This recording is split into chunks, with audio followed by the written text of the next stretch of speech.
Militer Rusia dilaporkan makin mendekati wilayah Ukraina dan ditakutkan bakal memicu perang dalam beberapa pekan mendatang. Dalam tayangan di media sosial, nampak pasukan negeri beruang merah mendekati wilayah yang dikuasai pemberontak maupun di Crimea.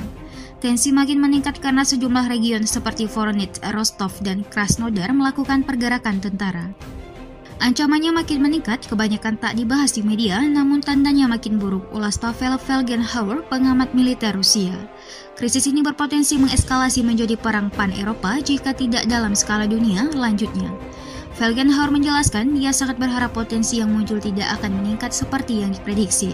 Sebabnya, negara-negara barat disebut tidak tahu bagaimana harus bertindak dengan makin mendekatnya pasukan Rusia ke wilayah Ukraina.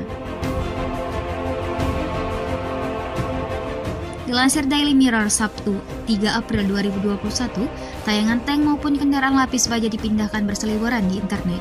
Bulan lalu, bahkan 3 kapal perang armada Baltik melewati Selat Inggris ditemani oleh kapal korvet.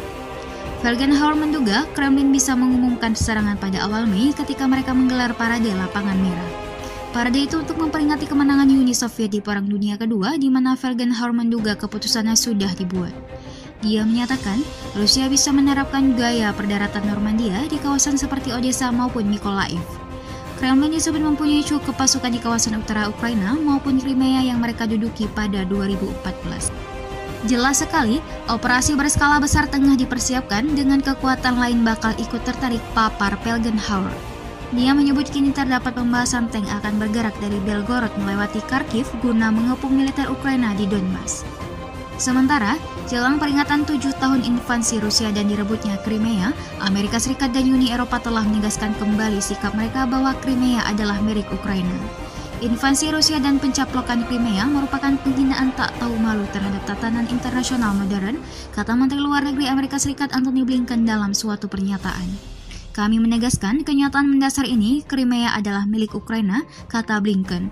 Amerika Serikat tidak dan tidak akan pernah mengakui aneksasi Rusia terhadap Crimea, ungkap pernyataan itu.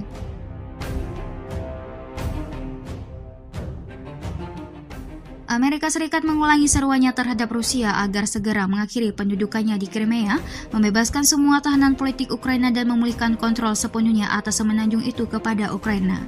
Amerika Serikat juga meminta Rusia agar mengakhiri agresinya di Ukraina Timur. Sebelum Rusia mengubah sikapnya terkait Ukraina dan Crimea, sanksi-sanksi Amerika Serikat terhadap negara itu akan tetap diberlakukan, kata Blinken. Dalam kapasitasnya sebagai Presiden Komite Menteri-Menteri Dewan Eropa, Menteri Luar Negeri Jerman Heiko Maas mengulangi kecaman Uni Eropa terhadap aneksasi Crimea yang menurutnya merupakan pelanggaran hukum internasional.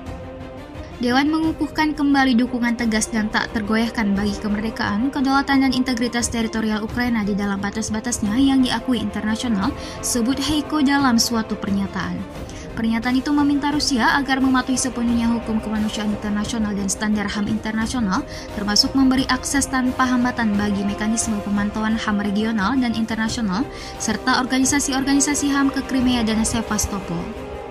Pada 27 Februari 2014, tentara Rusia yang mengenakan penutup wajah masuk dan merebut lokasi-lokasi strategis di Crimea, serta berbagai lembaga Crimea termasuk Dewan Agung atau Parlemen Crimea. Dewan para Menteri dibubarkan dan Perdana Menteri baru yang pro-Rusia diangkat.